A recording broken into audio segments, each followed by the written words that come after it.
ជំរាបសួរក៏ដូចជាការស្វាគមន៍បងប្អូនអ្នកក្លាហានទាំងអស់គ្នាចូលមកកាន់ Channel អរិយមនុស្សទេពដោយឡែកសម្រាប់បងប្អូនអ្នកក្លាហានទើបតែស្គាល់ Channel មួយនេះកុំភ្លេច Subscribe ជៀសវាងការខកខានទទួលបាននៅភាគនវលជាបន្តបន្ទាប់ទៀតហើយលើកុំឲ្យខាតពេលយូរខ្ញុំនឹងនាំអារម្មណ៍បងប្អូនអ្នកក្លាហានទាំងអស់គ្នាទៅស្ដាប់នៅនវលបន្តពី Anime នៃភាគ85រឿងមួយទៀតដែលខ្ញុំភ្លេចជម្រាបប្រាប់ទៅកាន់បងប្អូនទាំងអស់គ្នានោះសម្រាប់បងប្អូនទើបតែស្ដាប់នវលថ្មីឬក៏ទើបតែស្គាល់នៃរឿងរ៉ាវព្រេងនិទានព្រះបុរាណនោះគឺបងប្អូនប្រកាសជាមានការចម្លែកចិត្តមែនទែនដោយសារតែនៅក្នុងនវលគឺវាខុសពីនៅក្នុងវីដេអូ Anime នវលគឺគេនិយាយពីរឿងរ៉ាវនិងដំណើរដើមតងលម្អិតយ៉ាងខ្លាំងចំណែកវីដេអូ Anime វិញគឺគេលេងតែចំណុចត្រង់ណាសំខាន់នោះទេដូចនេះសូមបងប្អូនអ្នកក្លាហានទាំងអស់គ្នាកុំមានការយល់ច្រឡំហើយរឿងរ៉ាវទាំងអស់នេះខ្ញុំសូមបញ្ចប់តែត្រឹមហ្នឹងនៅក្នុងការជូនដំណឹងទៅកាន់បងប្អូនទាំងអស់គ្នាដោយឡែកងាកមកកាន់នៅសាច់រឿងនវលរបស់យើងបន្តពី Anime ដូចតទៅនេះប្រឡេកមកមើលទស្សនភាពនៅក្នុងភូមិតាស្វីវិញដែលគេហៅថាភូមិមនុស្សពិការនឹងឯងអ្នកភូមិជាច្រើនបាននាំគ្នាចេញមកអបអរសាទរដល់លោកតាមេភូមិដែលលោកតាមេភូមិទទួលបានអ្នកបន្តវេន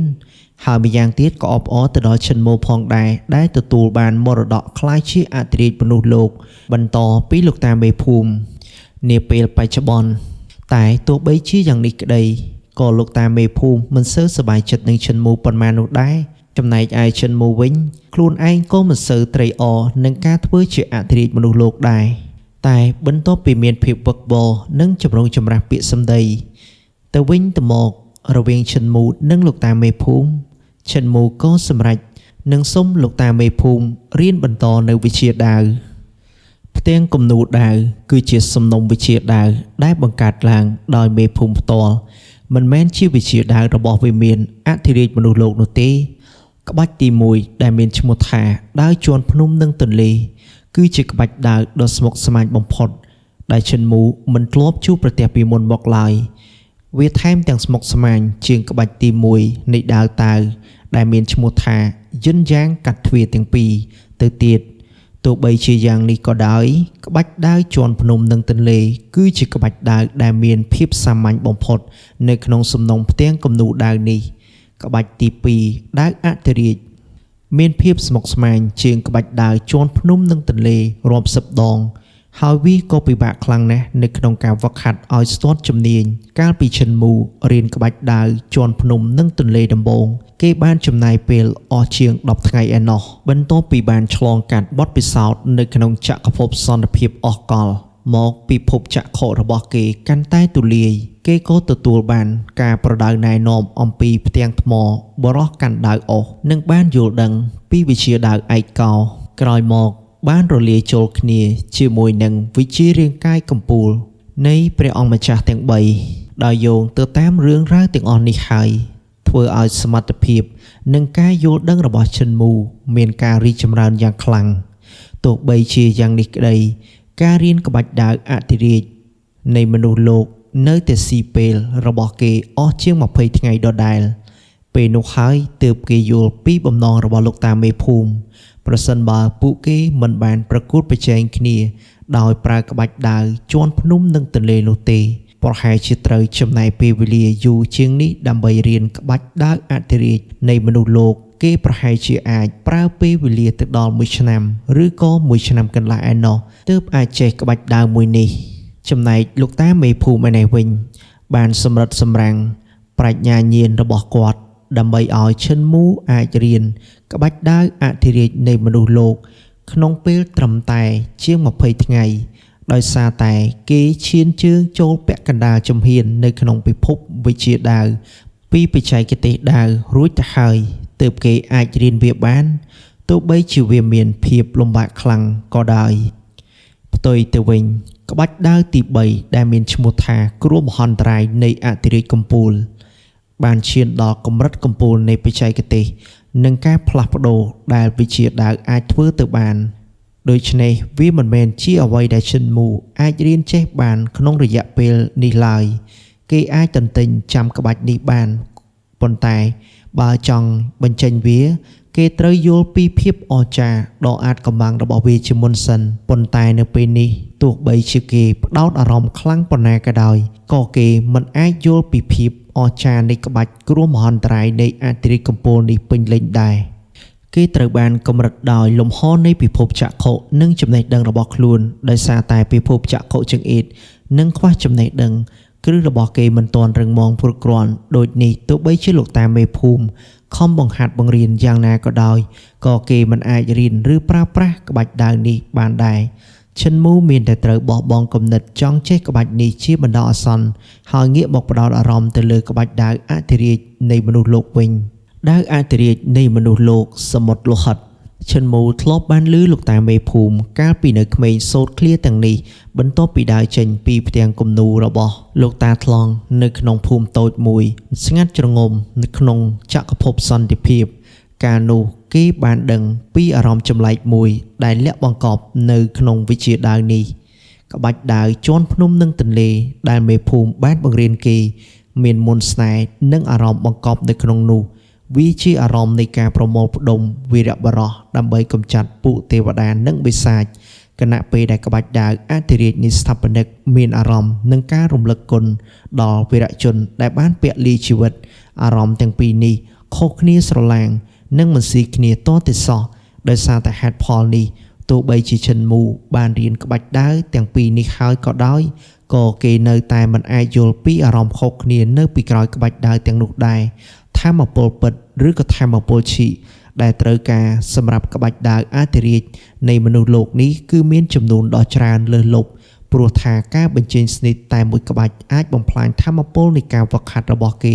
អស់ចិត្តពាក់កណ្ដាលទៅហើយប្រសិនបើមនុស្សម្នាក់ចង់បញ្ចេញក្បាច់នេះវាមិនអាចទៅរួចទេបើគ្មានថាមពលធាតុពិតដ៏ក្រាស់ក្រែលនិងជួយការពារគេនោះរំពេចភ្លាមនឹងឈិនមូគេបានសួរទៅកាន់លោកតាមេភូមិលោកតាតើមានក្បាច់ចំនួនប៉ុន្មាននៅក្នុងផ្ទាំងគំនូរដាវលោកតាមេភូមិក៏បានឆ្លើយទាំងស្ងប់ចិត្តប្រាប់ទៅកាន់ឈិនមូថាមានត្រឹមតែ8ក្បាច់តែប៉ុណ្ណោះឈិនមូឮហើយគេក៏មានការភ្ញាក់ផ្អើលជាខ្លាំងបន្ទាប់ពីស្ដាប់ឮលោកតាមេភូមិប្រាប់ថាមានត្រឹមតែ8ក្បាច់នោះគេក៏បាននិយាយថាមិនក៏តិចម្លេះនៅពេលហ្នឹងលោកតាមេភូមិគាត់ក៏បានបិទភ្នែកបន្តិចបន្ទាប់មកគាត់ក៏បញ្ជាក់ទៅកាន់ឈិនមូបន្ថែមថាមួយក្បាច់នៅក្នុងអាណាចក្រនីមួយៗទាំងអស់នោះហើយជាមូលហេតុដែលមានត្រឹមតែ8ក្បាច់នឹងឯងឈិនមូអានេះវិញរាប់ម្រាមដៃរបស់គេនិងសម្គាល់ធាតុទាំង5ទិសទាំង6ផ្កាយទាំង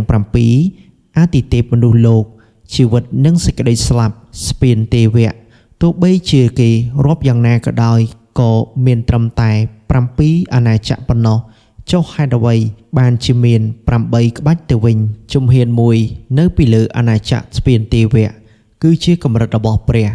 តើក្បាច់ទី8របស់មេភូមិអាចជាក្បាច់របស់ព្រះមែនដែរទេបេះដូងរបស់គេចាប់ផ្ដើមលោតញាប់យ៉ាងខ្លាំងពេលដែលគេគិតក្នុងចិត្តហើយក្រៅតែពីការស្វែងយល់ពីវិជាដាវនៅក្នុងថ្ងៃទាំងនេះគេក៏បានប្រកួតប្រជែងជាមួយនឹងមេភូមិនិងខ្ចីសម្ពាធដែលមេភូមិបានដាក់មកលើរូបគេដើម្បីអភិវឌ្ឍខ្លួនហើយឈិនមូគេកំពុងតែព្យាយាមបញ្ចូលក្បាច់ដាវមូលដ្ឋានទាំង3របស់ព្រះរាជគ្រូទៅក្នុងក្បាច់ដាវអធិរាជនៃមនុស្សលោកដោយមានវត្តមានដ៏អស្ចារ្យដូចជាលោកតាមេភូមិចាំណែនាំ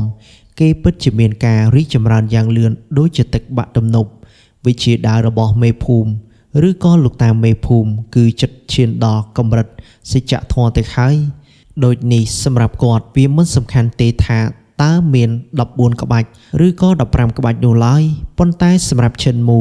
ការបន្ថែមក្បាច់ដាវមូលដ្ឋានទាំង3ក្បាច់របស់ព្រះរាជគ្រូអាចបង្កើតថាមពលនៃក្បាច់ដាវរបស់គេបានយ៉ាងច្រើនពេលវេលាកាន់តែហូរកាត់ទៅសមត្ថភាពនៃវិជាដាវរបស់គេក៏កាន់តែកើនឡើងយ៉ាងឆាប់រហ័សឈិនមូហាក់ដូចជាបានត្រឡប់ទៅរកអតីតកាលវិញជាពេលដែលគេវឹកហាត់ក្បាច់កណ្ដាប់ដៃជាមួយលោកតាម៉ារាល់ថ្ងៃប្រកួតវិជាកំបិតជាមួយនឹងលោកតាមួធัวឬក៏លោកតាកាប់សាច់លួចរបស់គ្នាទៅវិញទៅមកជាមួយនឹងលោកតាជើងខ្វេរៀនផ្សារដែកនិងធ្វើកំបិតពូថៅជាមួយនឹងលោកតាមួត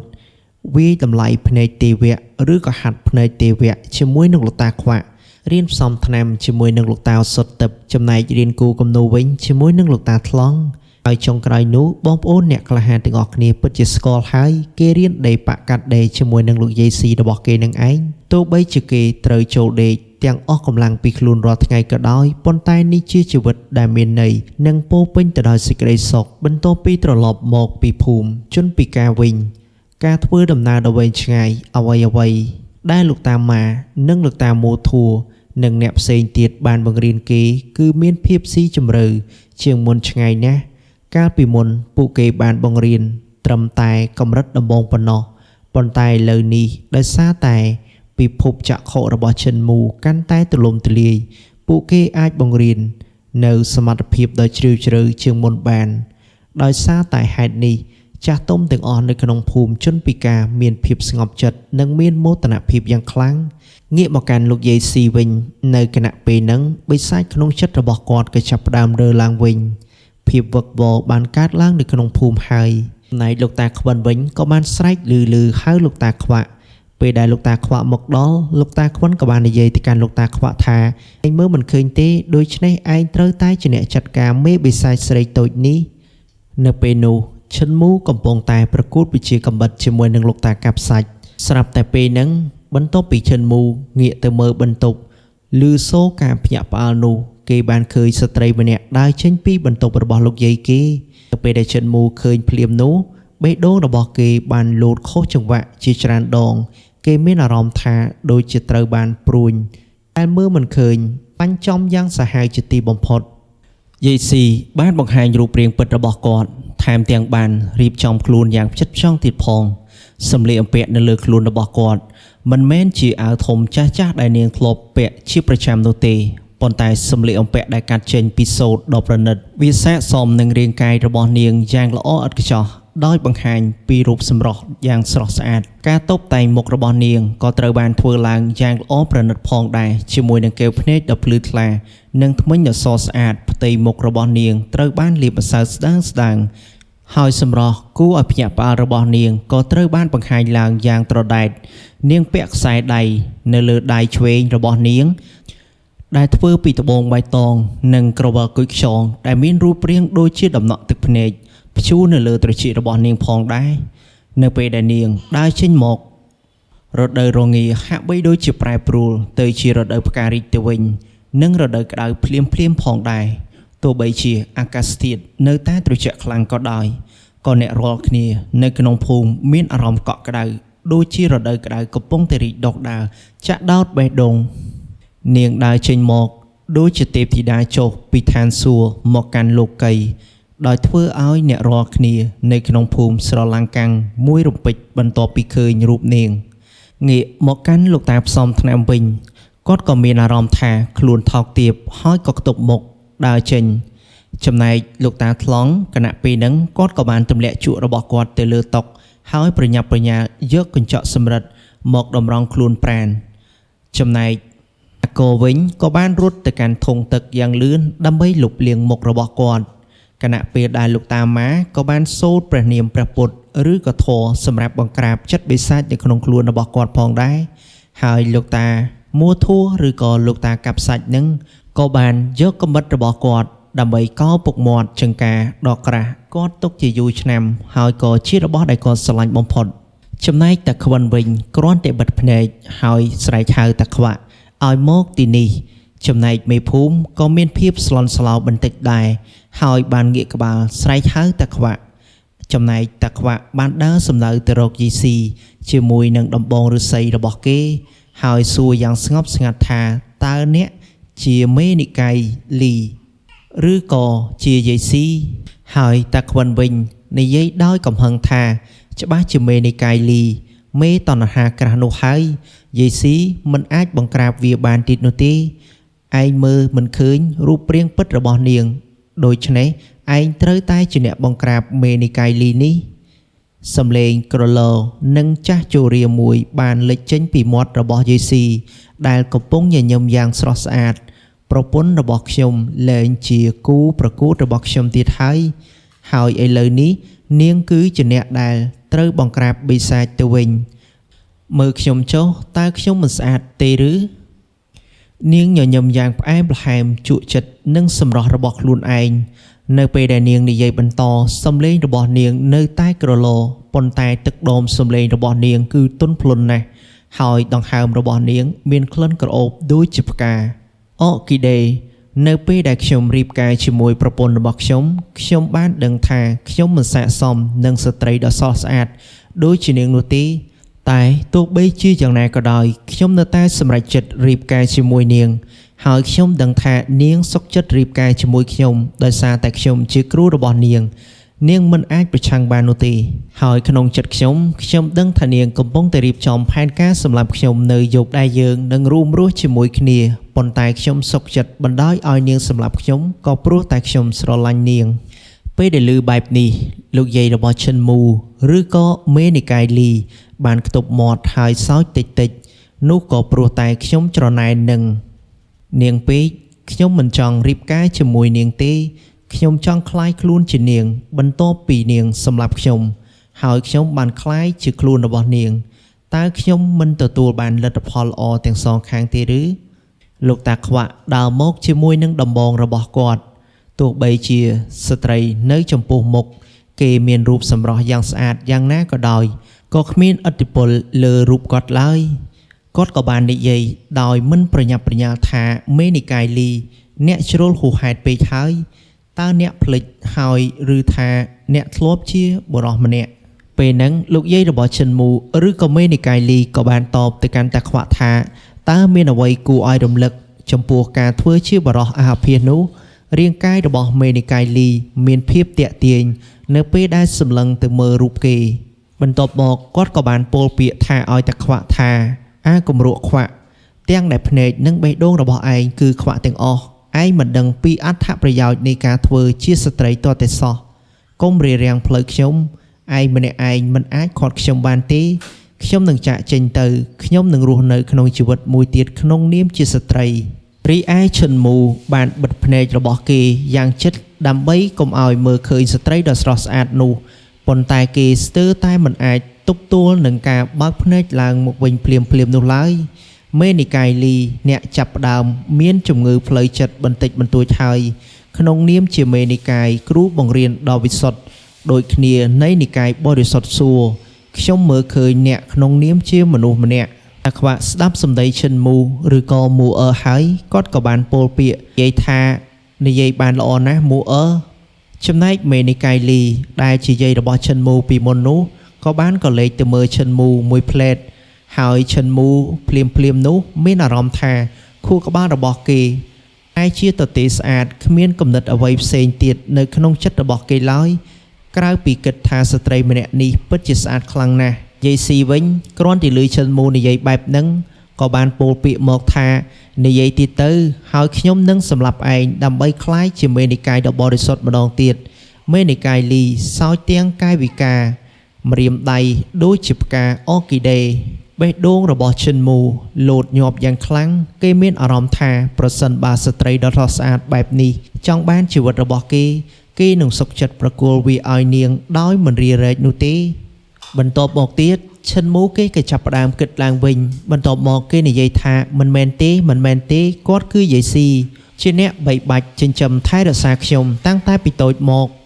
ញើសត្រជាក់បានហូរធ្លាក់មកលើថ្ងាសរបស់ឈិនមូនៅគណៈពេលដែលបិសាចក្នុងចិត្តរបស់គេស្ទើរតែដាំដុះក្នុងបេះដូងរបស់គេពីពេញទៅហើយនៅរំពេចហ្នឹងឈិនមូគេក៏បានបញ្ញាប់បញ្ញាល់បិទភ្នែករបស់គេជាបន្ទាន់ចំណែកយាយស៊ីឬក៏មេនិកាយលីវិញក៏បានដើរសម្ដៅទៅកាន់ជ័យភូមិហើយធម្មពលបិសាចគឺនៅពាសពេញជុំវិញខ្លួនរបស់គាត់គឺកាន់តែធ្ងន់ទៅមានន័យថាកាន់តែក្រាស់ទៅបន្ទាប់ពីយាយស៊ីឬក៏មេនិកាយលីដើរមកខាងមុខបន្តិចក៏បានជួបបរិសម្នាក់ដែលជាបរិសខ្វាក់គឺតាខ្វាក់នឹងឯងក៏បានឈរកាន់ដំបងឫស្សីមួយដើមហើយលោកយាយស៊ីឬមេនិកាយលីនិងតាខ្វាក់ក៏ចាប់ផ្ដើមប្រយុទ្ធគ្នាក្នុងពេលតែមួយប្រព្រឹត្តភ្នែកធម្មពលហក់ឡើងគ្រប់ទិសទីហើយរតនភ័ណ្ឌជាច្រើនដែលនៅជុំវិញភូមិ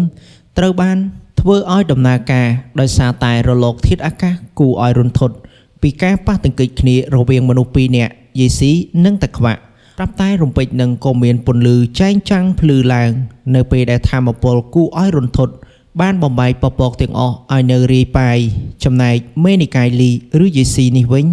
បានខ្ទប់ទ្រូងរបស់ខ្លួនហើយដួលចុះទៅខាងក្រោមចំណែកតាខ្វាក់មកពីធម្មពលនៃការវឹកហាត់ របស់ខ្ញុំបានជោគសោយពេកបើមិនដូចឆ្នេះទេខ្ញុំក៏មិនចាញ់ឯងឡើយខ្ញុំច្បាស់ជាខ្លាំងជាងឯងមិនខានទេបន្ទាប់មកទៀតតាខ្វាក់ក៏បានសួរទៅកាន់យេស៊ីថាពីមុនយើងទាំងពីរនាក់មិនដែលបានផ្លាស់ប្ដូរក្បាច់គុណគ្នាពីមុនមកទេក៏ប៉ុន្តែមិនក៏ឯងដឹងថាឯងខ្លាំងជាងខ្ញុំទៅវិញងាកមកកាន់ឈិនមូឯនេះវិញរំពេចភ្លាមនឹងក៏បានរត់ចូលទៅក្នុងបន្ទប់របស់យេស៊ីហើយយកស្បែកមនុស្សនិងសម្លៀកបំពាក់ចាស់ៗមកគ្របដណ្ដប់ទៅលើមេនីកាយលីបរោះចំណាស់នោះបានប្រែក្រឡាទៅជាស្ត្រីចំណាស់ម្នាក់វិញហើយបានស្រែកថាខ្ញុំមិនចង់ធ្វើបែបនេះទេខ្ញុំជាស្ត្រីដែលស្អាតបំផុតក្នុងលោកខ្ញុំមិនចង់អាក្រក់បែបនេះទេខ្ញុំចង់ស្លៀកសម្លៀកបំពាក់ដែលស្អាតបំផុតនិងធ្វើជាស្ត្រីដែលស្អាតបំផុតលោកតាម៉ាប្រញាប់ប្រញាល់ដើរមកហើយសូត្រព្រះនាមព្រះពុទ្ធអង្គដើម្បីបង្ក្រាបធម្មជាតិបិសាចដោយបង្ក្រាបមេនីកាយលីទាំងស្រុងបន្ទាប់ពីពេល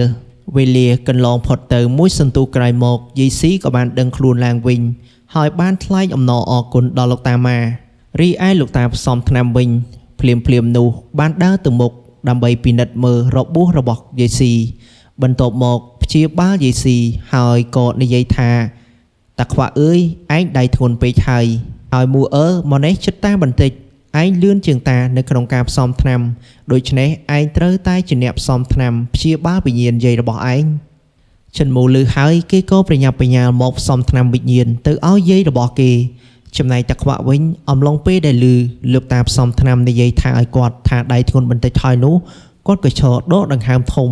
បន្ទាប់មកគាត់ក៏និយាយថាខ្ញុំគ្មានជំរើសក្រៅតែពីដៃធ្ងន់នោះទេថាមពលនៃការវឹកហាត់របស់យេស៊ីកំពុងតែរីកចម្រើនលឿនពេកហើយគាត់ស្ទើរតែឈានដល់អាណាចក្រជីវិតនិងសេចក្តីស្លាប់រស់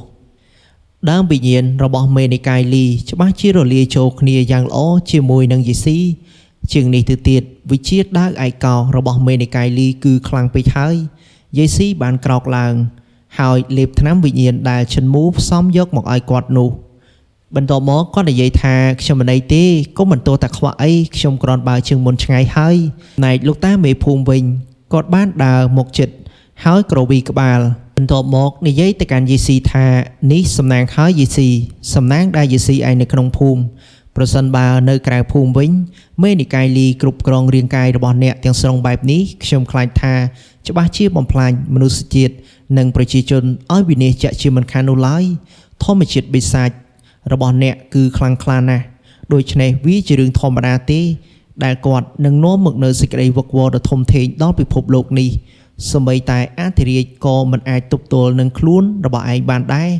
ហើយចក្រភពសន្តិភាពអស់កលទាំងមូលនឹងត្រូវបំផ្លាញដោយសារតែដៃរបស់មេបិសាចលីតាម៉ាបន្ទាប់ពីស្ដាប់លោកតាមេភូមិនិយាយរួចគាត់ក៏បានពោលពាក្យថាបិសាចក្នុងចិត្តរបស់អ្នកកាន់តែខ្លាំងឡើងទៅហើយដូច្នេះការអូសបន្លាយពេលវេលាមិនមែនជាជំរើសល្អទៀតទេ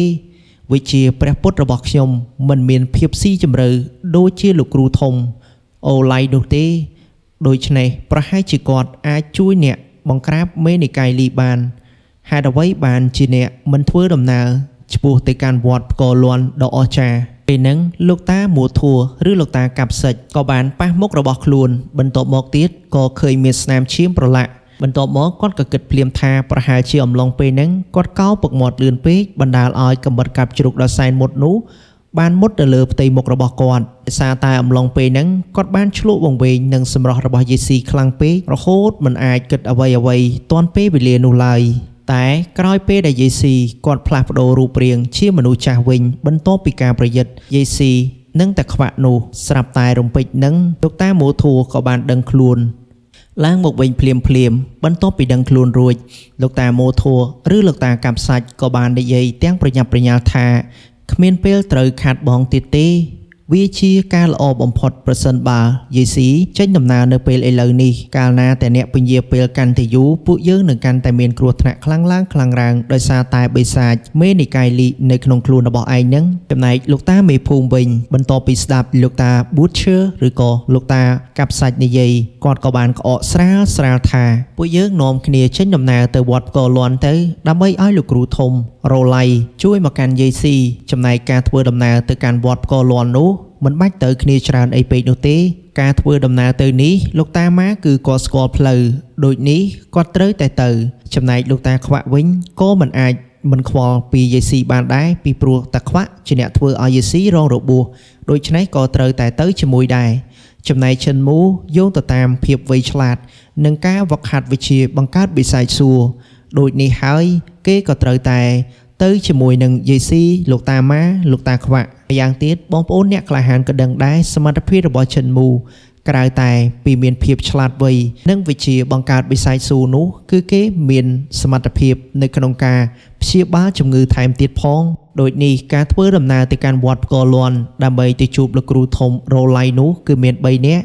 មានឈិនមូលោកតាម៉ាលោកតាខ្វាក់រួមទាំងយាយស៊ីដែលជាអ្នកជំងឺត្រូវបានរាងកាយបិសាចគ្របដណ្ដប់នោះហើយឡែកមុននឹងចេញដំណើរទៅកាន់វត្តផ្គរលាន់លោកតាមេភូមិក៏បានប្រើទឹកមុខយ៉ាងម៉ឺងម៉ាត់ហើយក៏បាននិយាយធ្ងន់ទៅប្រាប់ឈិនមូនិងអ្នករាល់គ្នាដែលអងដំណើរយាយស៊ីនោះថាចងចាំទុកកុំបណ្ដោយឲ្យមេនិកាយលីរត់រួចឲ្យសោះបើមិនដូច្នោះទេពិភពលោកទាំងមូលនឹងជួបភាពវឹកវរជាក់ជាមិនខាននោះឡើយពេលនោះវិនាសកម្មពិភពលោកនឹងកើតឡើងមួយប្រពេចភ្នែកនឹកស្មានមិនដល់នោះទេរឿងរ៉ាវនេះ admin ក៏សូមបញ្ចប់តែត្រឹមនេះសិនរាល់ការបកប្រែនិងការបកស្រាយនវលខូចឆ្គងដោយប្រការណាមួយក៏ខន្តីអភ័យទោសទៅកាន់បងប្អូនអ្នកក្លាហានគ្រប់គ្នាទាំងអស់ជាចុងក្រោយមុននឹងធ្វើការជម្រាបលាបងប្អូនក៏សូមពឹងពរបងប្អូនដែលទើបតែស្គាល់ channel មួយនេះកុំភ្លេចចូល comment ឲ្យមេដៃនិង share ម្នាក់មួយទៅកាន់ Facebook រៀងៗខ្លួនអរគុណច្រើនសូមជម្រាបលាយើងនឹងជួបគ្នានៅនវលជាភាគបន្តទៀតនៅពេលក្រោយ